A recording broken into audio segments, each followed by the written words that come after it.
কাশ্যপ মুনির স্ত্রী কদ্রু এক বিশেষ তপস্যার ফলে তিনি এক অতুলনীয় শক্তিশালী কন্যা লাভ করেন। সেই কন্যাই ছিলেন মনসা।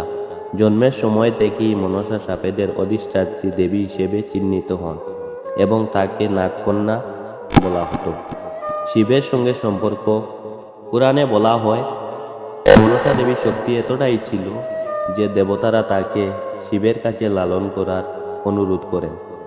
শিব তাকে কন্যার মতো গ্রহণ করেন, সাপেদের অধিষ্ঠাত্রীর দেবী হিসেবে আশীর্বাদ দেন। এজন্য মনসা দেবীকে অনেক স্থানে শিবকন্যা বলেও ডাকা হয়। দায়িত্ব ও শক্তি হিসেবে মনসা দেবীর জন্মের মূল উদ্দেশ্য ছিল নাগলোক ও মানুষকে সুরক্ষা দেওয়া। তিনি সাপের বিষ নিয়ন্ত্রণ করতে পারতেন এবং সাপের কামড় থেকে মানুষকে রক্ষা করতেন। জয় মা মনসা। ভিডিওটি ভালো লাগলে অবশ্যই শেয়ার করুন।